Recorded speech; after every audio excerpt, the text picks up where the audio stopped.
नमस्कार दोस्तों, स्वागत है आप सभी का हमारे YouTube चैनल लो समझ लो में। मैं प्रदीप कुमार आप सभी का बहुत बहुत स्वागत करता हूं।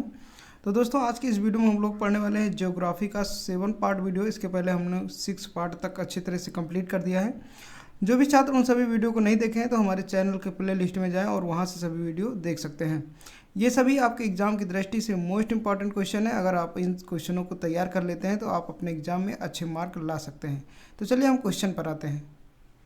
क्वेश्चन को स्टार्ट करने से पहले मैं बता दूं कि जो छात्र हमारे चैनल पर पहली बार आए हैं वो चैनल को सब्सक्राइब जरूर कर लीजिएगा, बेल आइकन को प्रेस कर लेना। इससे क्या होगा कि हम जितने भी वीडियो अपलोड करेंगे उसका नोटिफिकेशन आपको पहले मिलेगा और अपनी तैयारी को एक नई दिशा दे सकेंगे।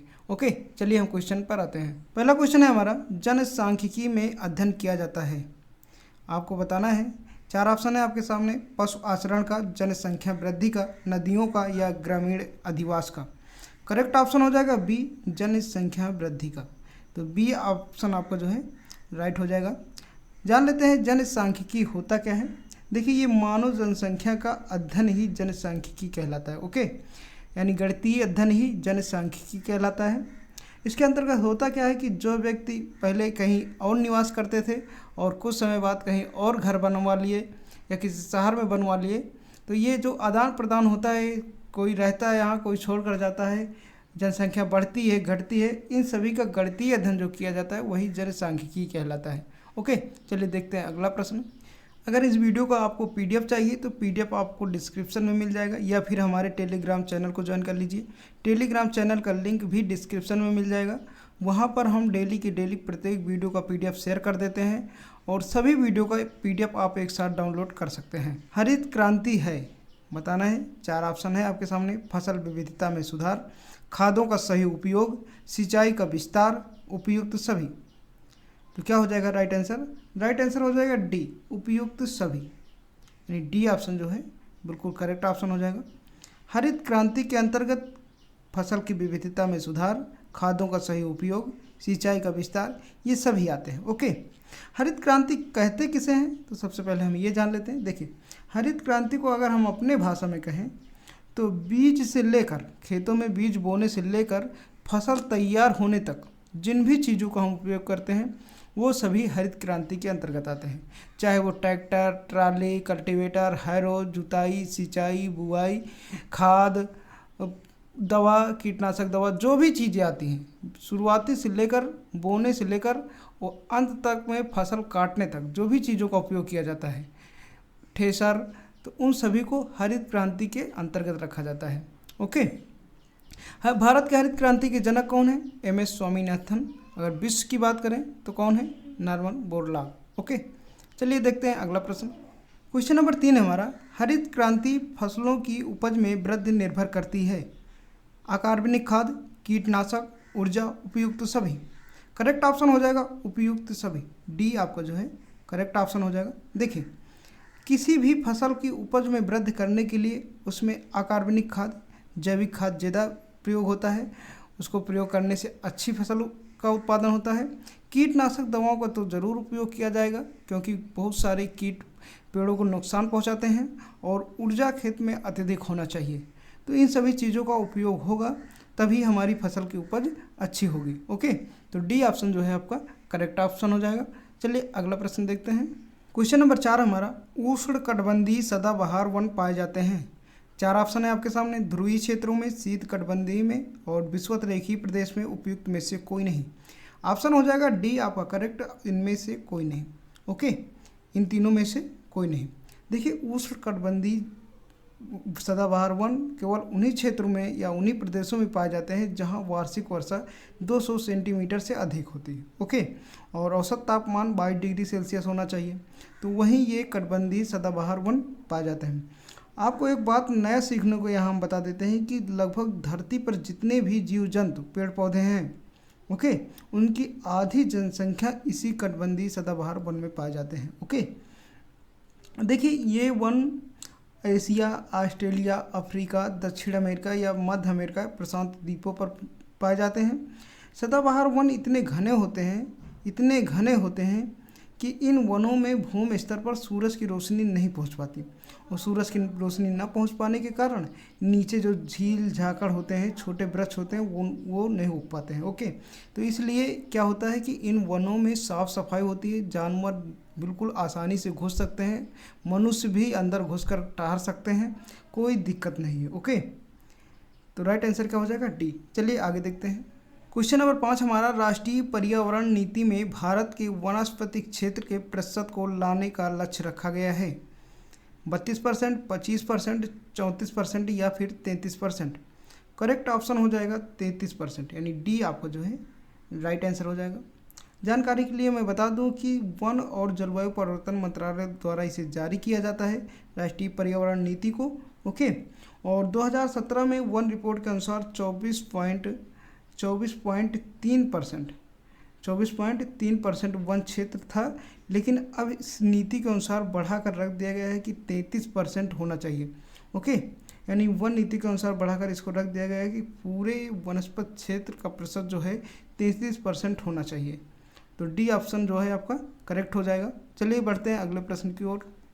क्वेश्चन नंबर 6 हमारा, निम्नलिखित में से किस राज्य का वन क्षेत्र प्रतिशत सबसे कम है? राजस्थान, पंजाब, हरियाणा, गुजरात। 4 ऑप्शन है आपके सामने। देखिए, सबसे कम की बात करता है तो राइट आंसर हो जाएगा राजस्थान। ओके, ए आपका जो है करेक्ट ऑप्शन हो जाएगा। और देखिए, भारत में सर्वाधिक वन कहाँ पाए जाते हैं? अगर इनका हम क्रम की बात करें तो सबसे ज़्यादा मध्य प्रदेश में पाए जाते हैं, फिर दूसरा नंबर आता है अरुणाचल प्रदेश, छत्तीसगढ़, उड़ीसा, महाराष्ट्र। इनका ये क्रम है। ओके, अगर प्रतिशत की दृष्टि से देखें तो मिजोरम, अरुणाचल प्रदेश, मणिपुर, नागालैंड, ये प्रतिशत की दृष्टि से हैं। ओके, और सबसे कम कहाँ पाए जाते हैं? राजस्थान में। चलिए आगे देखते हैं। क्वेश्चन नंबर 7 हमारा, निम्नलिखित में से कौन एक पेट्रो फसल है? ओके, चावल, गेहूं, जेट्रोफा, सूरजमुखी। राइट आंसर हो जाएगा जेट्रोफा। सी ऑप्शन जो है आपका करेक्ट आंसर हो जाएगा। बहुत ही महत्वपूर्ण क्वेश्चन है, आपके एग्जाम में हमेशा पूछा जाता है ये क्वेश्चन। ओके, और ये जेट्रोफा का जो पौधा है ये काफ़ी यूजफुल होता है हमारे देश में। देखिए, ये जेट्रोफा होता क्या है, इसे अलग अलग देशों में अलग अलग नाम से जाना जाता है। इससे बायोडीजल तैयार किया जाता है। क्या? बायोडीजल तैयार किया जाता है। लोग, किसान क्या होते हैं, किसान इसको अपने खेतों में लगाते हैं, खेतों की चार दीवारी की तरह लगाते हैं, ताकि इसकी जानवर ना घुस सके हमारे खेत में, और इसको जानवर खाते भी नहीं इसका पौधा। और इसका जो बीज होता है ना, उस बीज से बायोडीजल तैयार किया जाता है। ओके, और जो इसका तेल, बीज का तेल निकालने के बाद जो खरी बचता है उसको जैविक खाद के रूप में उपयोग किया जाता है। बहुत सारे उपयोग हैं इसके, जैसे दवाइयों में भी इसका उपयोग आता है, चर्म रोग हो जाता है और भी किसी प्रकार का दिक्कत हो जाता है तो ये दवाई में भी काम आता है। बहुत ही महत्वपूर्ण वृक्ष है ये। और सबसे खास बात है तो इसमें कीड़े मकोड़े इस वृक्ष में कभी नहीं लगते हैं। कीड़े मकोड़े नहीं लगते हैं, इसको जानवर भी नहीं चरते हैं। तो आपने गांव में देखा होगा इसका पेड़, और उसको गांव में बायोडीजल के नाम से भी जाना जाता है। ओके, चलिए देखते हैं अगला प्रश्न। नंबर 8 है, नीली क्रांति का संबंध है। बताना है नीली क्रांति का संबंध किससे है? दुग्ध उत्पादन, मत्स्य उत्पादन, फूल उत्पादन या तरकारी उत्पादन। राइट आंसर हो जाएगा मत्स्य उत्पादन, यानी मछली उत्पादन से। ओके, देखिए, अगर दूध उत्पादन की बात करें तो ये श्वेत क्रांति के अंतर्गत आता है, और मछली उत्पादन की बात करें तो नीली क्रांति के अंतर्गत आता है। तो राइट आंसर क्या हो जाएगा? बी। चलिए देखते हैं अगला प्रश्न। क्वेश्चन नंबर 9 हमारा, भोजन में किस तत्व की कमी से बच्चे अंधता के शिकार हो जाते हैं? ओके, यानी आंखों में कमजोरी आ जाती है या फिर उनको दिखाई देना बंद हो जाता है। 4 ऑप्शन है आपके सामने, protein, vitamin A, vitamin B, vitamin C. Correct option हो जाएगा विटामिन ए।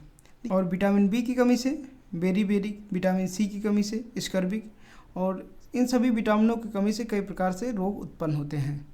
चलिए देखते हैं अगला प्रश्न। हरित क्रांति है, ये रिपीटेड क्वेश्चन है। फसल में विविधता में सुधार, खादों का सही उपयोग, सिंचाई का विस्तार। तो डी ऑप्शन बिल्कुल करेक्ट हो जाएगा। ओके, आगे देखते हैं। हरित क्रांति संबंधित है दुग्ध उत्पादन, तिलहन उत्पादन, मत्स्य उत्पादन या खाद्यान्न उत्पादन। तो आपको हमने पहले भी बता दिया था कि फसल के उत्पादन से ही इसका संबंध होता है। तो राइट ऑप्शन क्या हो जाएगा? डी। आगे देखते हैं। क्वेश्चन नंबर 12 है, भूकंप की तीव्रता तथा परिमाण का मापन किस वैज्ञानिक ने किया? देखिए, करेक्ट ऑप्शन हो जाएगा चार्ल्स रिक्टर। तो ए ऑप्शन जो है बिल्कुल करेक्ट ऑप्शन हो जाएगा। तीव्रता का मापन किसने किया? Charles Richter. ओके, तो याद रखेंगे। क्वेश्चन नंबर 13 हमारा भूकंप की तीव्रता का मापक है vernier callipers, screw gauge, barometer या रिक्टर स्केल। राइट ऑप्शन हो जाएगा रिक्टर स्केल, यानी डी ऑप्शन जो है आपका करेक्ट ऑप्शन हो जाएगा। भूकंप की तीव्रता किससे मापा जाता है? तो रिक्टर स्केल से, तो डी आपका जो है करेक्ट ऑप्शन हो जाएगा। आगे देखेंगे क्वेश्चन नंबर 14 हमारा रिक्टर पैमाने पर 7.0 से 7.3 तीव्रता वाला भूकंप होगा। सामान्य भूकंप, प्रबल भूकंप, विनाशकारी भूकंप या सर्वनाशी भूकंप। जो 7 से ऊपर वाला भूकंप होता है वो विनाशकारी भूकंप होता है। कौन सा? विनाशकारी भूकंप। जो 7 तीव्रता से ऊपर वाला भूकंप आएगा वो विनाशकारी भूकंप कहलाता है। जो 2.2 या 2.1 का भूकंप जो आता है तीव्रता वाला भूकंप, वो नॉर्मली भूकंप होता है, सूक्ष्म भूकंप, वो महसूस नहीं होता है। लेकिन जो 7 वाला होता है वो एक तरह से विनाशकारी भूकंप होता है। ओके, जो 4 से 5 के बीच में भूकंप आता है वो लगभग कुछ क्षतिग्रस्त पहुंच जाता है। देखिए, आपके मन में डाउट हो रहा होगा कि सिस्मोग्राफ से भी भूकंप को नापा जाता है। तो देखिए, सिस्मोग्राफ और रिक्टर स्केल में छोटा सा अंतर है। अंतर यह है कि सिस्मोग्राफ से भूकंप के तरंगों को मापा जाता है, जबकि रिक्टर स्केल से भूकंप के कंपनों को मापा जाता है। ओके, क्वेश्चन नंबर 15 हमारा भूकंपीय लहरों का अंकन किस यंत्र द्वारा संभव होता है? 4 ऑप्शन है आपके सामने, बताना इसका करेक्ट ऑप्शन क्या हो जाएगा। राइट ऑप्शन हो जाएगा सिस्मोग्राफ, जैसा कि हमने पहले वाले क्वेश्चन में बता दिया था। तो सिस्मोग्राफ बिल्कुल करेक्ट ऑप्शन हो जाएगा, बी ऑप्शन जो है बिल्कुल राइट हो जाएगा। देखिए, भूकंपीय लहरों का अंकन, लहर क्या होते हैं? ये तरंग होते हैं। ओके, तरंग, सुरंग, गर्त, इसके विषय में हम जब आप डिस्क्रिप्टिव वाले क्वेश्चन बताएंगे आपको तो उसमें अच्छी तरीके से बताएंगे। तो राइट आंसर क्या हो जाएगा? बी ऑप्शन जो है आपका बिल्कुल करेक्ट ऑप्शन हो जाएगा। चलिए देखते हैं अगले प्रश्न को। क्वेश्चन नंबर 16 है मिथाइल आइसोसाइनेट MIC संबंधित है। तो सभी को पता होगा कि भोपाल गैस दुर्घटना, यानी बी ऑप्शन जो है आपका बिल्कुल करेक्ट ऑप्शन हो जाएगा। 3 दिसंबर 1984 ईस्वी को ये दुर्घटना घटी थी भोपाल। ओके, भोपाल में, जो मध्य प्रदेश की राजधानी है। वहाँ एक कंपनी में मिथाइल आइसोसाइनेट की रिसाव होने के कारण बहुत सारे लोगों की मृत्यु हो गई थी। तो ये दुर्घटना एक ऐतिहासिक दुर्घटना बन गई। ओके, ये आपके एग्जाम में भी पूछा जाता है। तो करेक्ट ऑप्शन क्या हो जाएगा? बी आपका जो है राइट ऑप्शन हो जाएगा। कहीं कहीं भोपाल गैस कांड या भोपाल गैस त्रासदी भी लिखा होगा, तो दोनों एक ही है। ओके, चलिए आगे देखते हैं। क्वेश्चन नंबर 17 है निम्नलिखित में से कौन सी प्राकृतिक आपदा नहीं है? बताना है कि नेचर आपदा कौन सी नहीं है। सुनामी, चक्रवात, भूकंप और युद्ध। बिल्कुल इजी क्वेश्चन है, युद्ध, डी ऑप्शन जो है आपका करेक्ट ऑप्शन हो जाएगा। देखिए, ये सुनामी, चक्रवात, भूकंप जो है ये सब ईश्वरीय देन है, एक तरह से कह सकते हैं प्रकृति की देन है। ओके, लेकिन युद्ध तो हम लोग आपस में करते हैं, इसको तो भगवान ने बनाया नहीं। तो राइट आंसर क्या हो जाएगा? डी ऑप्शन जो है करेक्ट ऑप्शन हो जाएगा। चलिए आगे बढ़ते हैं। क्वेश्चन नंबर 18 है निम्नलिखित में से कौन एक विश्व का सबसे बड़ा मरुस्थल है? तो बताना है, 4 ऑप्शन है आपके सामने। तो राइट आंसर हो जाएगा सहारा मरुस्थल। विश्व का सबसे बड़े मरुस्थल की बात करें तो क्या हो जाएगा? सहारा मरुस्थल। ओके, अगर एशिया के सबसे बड़े मरुस्थल की बात करें तो गोबी मरुस्थल। ओके, लेकिन विश्व की बात हो रही है यहाँ पर, किसकी बात हो रही है? विश्व की। तो क्या हो जाएगा ऑप्शन? सहारा, बी आपका जो है करेक्ट ऑप्शन हो जाएगा। देखिए, कुछ छात्र ऐसे हो सकते हैं जिनको मरुस्थल ना समझ में आता होगा। देखिए, मरुस्थल वे क्षेत्र होते हैं जहाँ 25 सेंटीमीटर से कम वर्षा होती है। ओके, समझ सकते हैं। उष्णकटिबंधीय सदाबहार वन वहाँ पाए जाते हैं जहाँ 200 सेंटीमीटर से अधिक वर्षा होती है, और जहाँ 25 सेंटीमीटर से कम वर्षा होती है वो क्या कहलाते हैं? मरुस्थल। आपको जानकारी के लिए मैं बता दूं कि पृथ्वी का 1/3 भाग, यानी 1/3 भाग मरुस्थलों से घिरा हुआ है। ओके, अगर विश्व की सबसे छोटे मरुस्थल की बात करें तो वो कार क्रॉस डेजर्ट मरुस्थल है। और यूरोप एक ऐसा महाद्वीप है जिनमें कोई भी मरुस्थल नहीं पाया जाता। ओके, याद रखना, ये भी क्वेश्चन पूछा जाता है कि किस महाद्वीप पर कोई मरुस्थल नहीं पाया जाता। तो यूरोप एकमात्र ऐसा महाद्वीप है जिसमें कोई भी मरुस्थल नहीं पाया जाता। चलिए देखते हैं अगला प्रश्न। क्वेश्चन नंबर 19 है भूकंप तीव्रता को मापने वाला उपकरण है Richter scale, metre scale, centimetre scale या पिकोमीटर। करेक्ट ऑप्शन हो जाएगा रिक्टर स्केल, जैसा कि अभी पिछले वाले क्वेश्चन में हमने बताया। तो ए आपका जो है करेक्ट ऑप्शन हो जाएगा। यहाँ तीव्रता और कंपन दोनों सेम ही है, वाइब्रेशन। और जब तरंग मापने की बात आ जाए, भूकंप की तरंगों को किससे मापा जाता है, तो सिस्मोग्राफ यूज होगा। ओके, चलिए आगे बढ़ते हैं। क्वेश्चन नंबर 20 है, ताजमहल के पीले पड़ने का कारण है यमुना की बाढ़, तापमान में वृद्धि, मथुरा रिफाइनरी के प्रदूषक, उपयुक्त तो सभी। देखिए ज़्यादातर तो दिया होता है सल्फर डाइऑक्साइड, ओके, लेकिन जो अम्लीय वर्षा होता है, लेकिन यहाँ वो ऑप्शन है नहीं, तो राइट आंसर हो जाएगा मथुरा रिफाइनरी के प्रदूषक। मथुरा में जो भी फैक्ट्रियाँ लगी हुई हैं, तो उनके जो प्रदूषक होते हैं, छोटे छोटे कण होते हैं जो जा कर के हवा से रिएक्शन करते हैं और वहाँ अम्लीय वर्षा के रूप में सल्फर डाइऑक्साइड का बारिश करते हैं, तो उसी से क्या होता है, ये पीले पड़ गए। ओके, इनका जो है कलर फीका पड़ गया है। तो सी ऑप्शन जो है करेक्ट ऑप्शन हो जाएगा। आगे देखते हैं। 21 भोपाल दुर्घटना में गैस लीक हुई थी। कई बार वीडियो में बता चुका हूँ और इसके पहले वाले क्वेश्चन में भी बताया।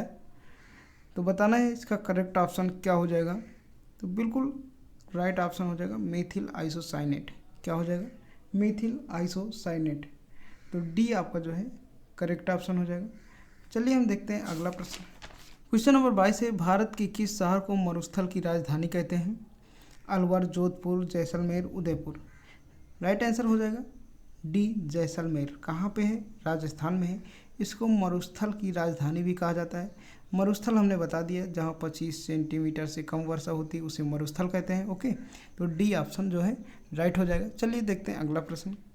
क्वेश्चन नंबर 23 है, वायु प्रदूषक नहीं है धुआं, तरल, कड़की या कल कारखाने या भूमिगत जल। तो राइट ऑप्शन हो जाएगा डी, बिल्कुल करेक्ट ऑप्शन हो जाएगा। भूमिगत जल कभी भी वायु को प्रदूषित नहीं करेगा। भूमिगत जल हमारे टोटल जल का 3% है जो पीने योग्य पानी है। ओके, 97% ऐसा जल है जो खारा पानी है, जो मनुष्य के पीने योग्य नहीं है, जानवर भी नहीं पी सकते हैं उसको। फिलहाल 3% ऐसा भूमिगत जल है जो हम लोग पी सकते हैं। चलिए देखते हैं अगला प्रश्न। नंबर क्वेश्चन कह रहा है, स्वचालित वाहन के लिए वैकल्पिक इको फ्रेंडली ईंधन है पेट्रोल, डीजल, सीएनजी या केरोसिन। ऑप्शन हो जाएगा सी, बिल्कुल करेक्ट, सीएनजी। तो सी ऑप्शन जो है करेक्ट ऑप्शन हो जाएगा। सीएनजी होता क्या है? कंपोजिट नेचुरल गैस, या अगर हिंदी में कहें इसको तो संपीड़ित प्राकृतिक गैस। ओके, ये एक संपीड़ित नेचुरल गैस है। इसको अत्यधिक दबाव देने पर ये तरल अवस्था में परिवर्तित हो जाता है और वाहनों में इसका प्रयोग किया जाता है। तो सी ऑप्शन जो है करेक्ट ऑप्शन हो जाएगा। चलिए हम बढ़ते हैं अगले प्रश्न की ओर। से रोग जो जल प्रदूषण से नहीं होता है, पेचिस, हैजा, एड्स, पीलिया। इजी क्वेश्चन है, सभी को पता होगा। इसमें से जो है एड्स आपका बिल्कुल करेक्ट ऑप्शन हो जाएगा। ये असुरक्षित यौन संबंध से होता है। सी ऑप्शन जो है करेक्ट ऑप्शन हो जाएगा। चलिए आगे देखते हैं। क्वेश्चन नंबर 26 है, भारत में रामसर साइट है। 4 ऑप्शन है आपके सामने, डल झील, सांभर झील, मनसर झील या बूलर झील। राइट ऑप्शन हो जाएगा सांभर झील। तो बी जो है आपका करेक्ट ऑप्शन हो जाएगा। देखिए रामसर है क्या? रामसर ईरान का एक शहर है। क्या है? ईरान का एक शहर है। यहाँ एक सम्मेलन हुआ था पर्यावरण से संबंधित। ओके, क्वेश्चन नंबर 27 हमारा, उपलब्ध फ्लोराइड के प्रमुख स्रोत हैं डल झील, सांभर झील, खाद्य उत्पाद, ए एवं बी दोनों। तो करेक्ट ऑप्शन हो जाएगा डी, ए एवं बी दोनों। ओके, डल झील, सांभर झील। देखिए फ्लोराइड होता क्या है? ये ग्रेनाइट पत्थर में पाया जाता है। क्या? ग्रेनाइट पत्थर में पाया जाता है। और ग्रेनाइट पत्थर कहाँ मिलेगा आपको? ये डल झील, सांभर झील में। ओके, चलिए आगे देखते हैं। क्वेश्चन नंबर 28 है, हैजा तथा मियादी बुखार का कारण है मक्खी, जीवाणु, कीटाणु, कवक। तो 4 ऑप्शन है आपके सामने, करेक्ट ऑप्शन हो जाएगा बी, जीवाणु। ओके, हैजा को बोला जाता है बी सूचिका। ओके, क्या बोला जाता है? बी सूचिका बोला जाता है। ये दूषित भोजन या दूषित पानी आज से भी हो जाता है। आगे देखते हैं। ध्वनि प्रदूषण का तात्पर्य है उच्च आवृत्ति की ध्वनि, तेज ध्वनि, अवांछित ध्वनि, पर्यावरण ध्वनि प्रदूषण, पर्यावरण प्रदूषण। राइट ऑप्शन हो जाएगा सी, अवांछित ध्वनि। तो सी जो है आपका करेक्ट ऑप्शन हो जाएगा। ओके, देखिए ध्वनि को मापा किस में जाता है? डेसिबल में मापा जाता है। और ध्वनि की अवांछनीय तीव्रता को शोर बोला जाता है। जो डीजे, बाजा ये सब बजते हैं ना, उन्हीं को क्या बोला जाता है, शोर। तो डी आपका बिल्कुल करेक्ट ऑप्शन हो जाएगा, जिसको इंग्लिश में नॉइज बोला जाता है। आगे देखते हैं। नंबर 30 है तंबाकू विरोध दिवस है। तो हमने कई वीडियो में भी बता दिए हैं, पर्यावरण के भी वीडियो में करा दिए हैं। अगर आप लोगों ने पर्यावरण का वीडियो देख लिया है तो आपको ये ज्योग्राफी का सेकेंड पेपर अच्छी तरीके से तैयार हो जाएगा। करेक्ट ऑप्शन हो जाएगा सी 31 मई। ओके, तो सी ऑप्शन जो है करेक्ट हो जाएगा। देखिए आपका सेकेंड पेपर जो ज्योग्राफी का है ये पूरा पर्यावरण पर ही आधारित है। तो हमने पर्यावरण के बहुत सारे वीडियो अपलोड कर दिए हैं, टेस्ट भी करा दिया है। अगर उन सभी वीडियो को आप देख लेते हैं तो आप इसको भी अच्छे तरह से तैयार कर पाएंगे। ओके, चलिए अगला प्रश्न देखते हैं। क्वेश्चन नंबर 31 है भूमि प्रदूषण के मुख्य स्रोत हैं। तो बताना है भूमि प्रदूषण के मुख्य स्रोत कौन कौन से हैं। औद्योगिक अपशिष्ट, कृषि अपशिष्ट, इनमें दोनों, इनमें से कोई नहीं। करेक्ट ऑप्शन हो जाएगा दोनों, यानी सी ऑप्शन जो है बिल्कुल करेक्ट ऑप्शन हो जाएगा। देखिए अगर आप कृषि अपशिष्ट का मतलब होता है अगर ज़्यादा आप कीटनाशक का प्रयोग करते हैं तो उससे भी क्या होगा, भूमि बेकार हो जाएगी, प्रदूषित हो जाएगी। अगर किसी उद्योग लगाते हैं, कोई औद्योगिक कार्य करते हैं या चिमनी लगाते हैं या किसी भी आप उसकी खुदाई करते हैं ज़मीन की, तो वो भी एक प्रकार से भूमि प्रदूषण कहलाता है। ओके, तो क्या हो जाएगा, सी ऑप्शन जो बिल्कुल करेक्ट हो जाएगा। क्वेश्चन नंबर 32 से ध्वनि की माप की जाती है डेसिबल में, जूल में, पीपीएम में या सेल्सियस में। इजी क्वेश्चन है, सभी को पता होगा डेसिबल, कहीं कहीं डीबी भी लिखा होगा, तो इसका शॉर्ट फॉर्म है। ओके, तो ए जो है करेक्ट ऑप्शन हो जाएगा। आगे देखेंगे। क्वेश्चन नंबर 33 है निम्नलिखित में से कौन वायु प्रदूषण का प्राकृतिक स्रोत है। ज्वालामुखी उद्गार, सौर ज्वाला, भूकंप, उपयुक्त सभी। देखिए कि इसका करेक्ट ऑप्शन हो जाएगा उपयुक्त सभी। तो डी बिल्कुल राइट ऑप्शन हो जाएगा। ओके, ये तीनों चीज़ अगर ज्वालामुखी होता है तो इसमें क्या होता है कि विस्फोट के दौरान जो लावा, चट्टानें निकलते हैं, चट्टानों के टुकड़े होते हैं, ओके, जलवाष्प निकलता है, राख निकलते हैं, ये सब क्या होते हैं, वायुमंडल को दूषित करते हैं। भूकंप आता है तो उथल पुथल होता है, पेड़ पौधे गिरते हैं, तो वो सब भी क्या करते हैं, वायुमंडल को दूषित करते हैं। तो इस प्रकार से ये सभी क्या है, वायुमंडल के प्रदूषक के स्रोत हैं। ओके, तो आगे देखते हैं। मेघ गर्जन का औसत ध्वनि स्तर होता है, तो बताना है 90, 150, 24, 120। डी ऑप्शन जो है करेक्ट हो जाएगा 120। 35 नंबर प्रश्न है समुद्री प्रदूषण का कारक नहीं है। तो तेल प्रदूषण, धुआं तथा ग्रिड, औद्योगिक उत्सर्जन, समुद्री जहाज़ों के उत्सर्जन। राइट ऑप्शन हो जाएगा बी, धुआं तथा ग्रिड। तो बी जो है आपका राइट हो जाएगा। क्वेश्चन नंबर 36 है BOD एक मानक है। वायु प्रदूषण, जल प्रदूषण, ध्वनि प्रदूषण या नाभिकीय प्रदूषण। तो बी आपका बिल्कुल राइट आंसर हो जाएगा, जल प्रदूषण। इसका फुल फॉर्म होता है biochemical oxygen demand. Okay, biochemical oxygen demand. अगर हिंदी में बात करें तो जैव रासायनिक ऑक्सीजन की मांग। होता क्या है, ये पानी में घुल करके पानी में ऑक्सीजन को ख़त्म कर देता है। ओके, इसकी मात्रा जितना अधिक होगी पानी में, पानी की ऑक्सीजन की मात्रा उतनी कम होगी। तो बी जो है आपका करेक्ट ऑप्शन हो जाएगा। आगे देखते हैं। क्वेश्चन नंबर 37 जल द्वारा उत्पन्न रोग, एड्स, कैंसर, बहरापन, पीलिया। राइट ऑप्शन हो जाएगा पीलिया। इजी क्वेश्चन था, तो डी आपका जो है करेक्ट ऑप्शन हो जाएगा। 38 नंबर क्वेश्चन है स्मोग किससे बनता है। आग प्लस पानी, कोहरे प्लस धुआं, जल प्लस धुएं, वायु प्लस जल। करेक्ट ऑप्शन हो जाएगा धुएं प्लस कोहरे। तो बी जो है आपका राइट ऑप्शन हो जाएगा। स्मोक का हिंदी होता है धुआंसा, ये इंग्लिश वर्ड है। ओके, याद रखेंगे, इसका हिंदी वर्ड होता है धुआंसा। ये कोहरे और धुएं का मिश्रित व्यवस्था है जो वायु प्रदूषण की एक व्यवस्था मानी जाती है। चलिए आगे देखते हैं। 39 नंबर क्वेश्चन है जल प्रदूषण होता है उद्योगों के प्रदूषण से, सीवेज से या सीवरेज जो बोला जाता है, फार्म के कूड़े से, उपयुक्त सभी। तो राइट आंसर क्या हो जाएगा, डी ऑप्शन जो है करेक्ट हो जाएगा।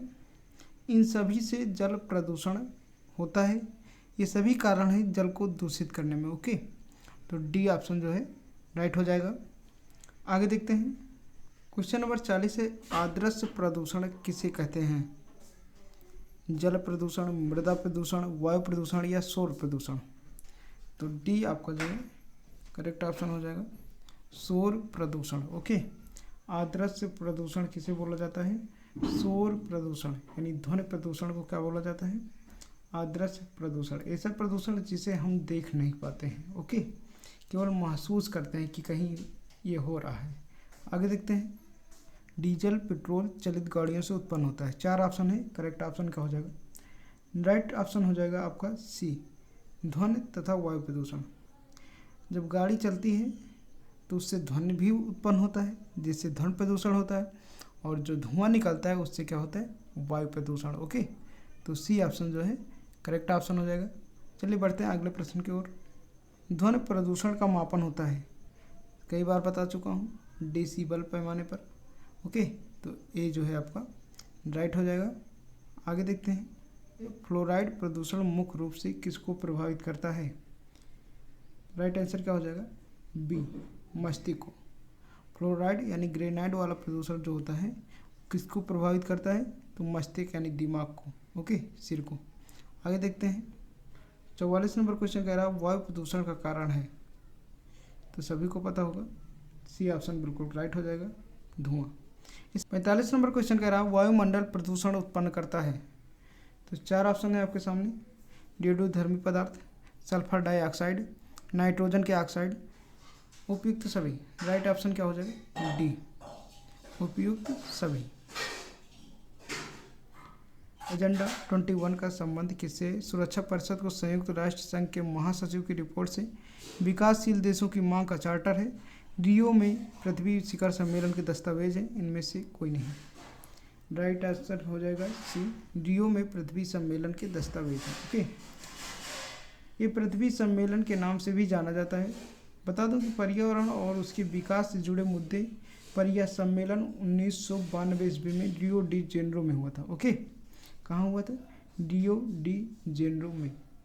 ये क्या है कि प्रकृति को संतुलन कैसे बनाया जाए, पर्यावरण को प्रदूषण से कैसे रोकें, सतत विकास एवं इसका रास्ता कैसे अपनाएं कि ये बिल्कुल हमेशा सुरक्षित रहे पर्यावरण हमारा, तो इस मुद्दे पर सम्मेलन हुआ था सन 1992 ईस्वी को। चलिए आगे देखते हैं, क्वेश्चन नंबर 47 है, रेड डेटा बुक के अनुसार पशु और पक्षियों में की कितनी प्रजातियां समाप्त होने वाली हैं? 600, 400, 250 या 550? आंकड़ों के अनुसार 600 प्रजातियां, ये आपका जो है करेक्ट हो जाएगा। क्वेश्चन नंबर 48, संपोषी विकास के लक्ष्य को प्राप्त करने की रूपरेखा तैयार की गई थी। विश्व summit 2002, Nairobi conference 1982, Rio summit 1992 और स्टॉकहोम कॉन्फ्रेंस 1972। राइट ऑप्शन हो जाएगा रियो समिट 1992, यानी सी जो है आपका करेक्ट ऑप्शन हो जाएगा। ओके, सी जो है राइट ऑप्शन हो जाएगा।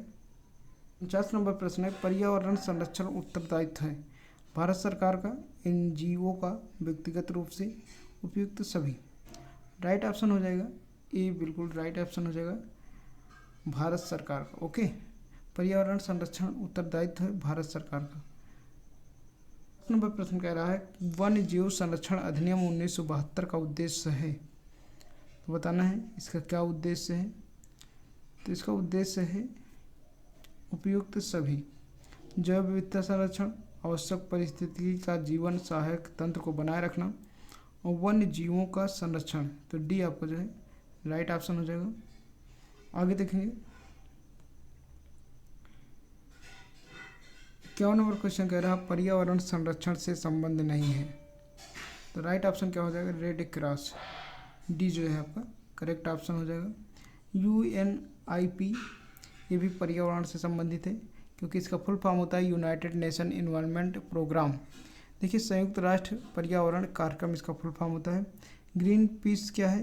ग्रीन पीस पर्यावरण की चेतना कहा जाता है, इसे विश्वव्यापी आंदोलन भी कहा जाता है। ओके, और WWF तो आपको सभी को पता होगा, वर्ल्ड वाइड फंड, ओके, जिसे अंतर्राष्ट्रीय गैर सरकारी संगठन भी कहा जाता है पर्यावरण का। तो राइट ऑप्शन क्या हो जाएगा? डी। तो मिलते हैं नेक्स्ट वीडियो में, तब तक के लिए जय हिंद, वंदे मातरम।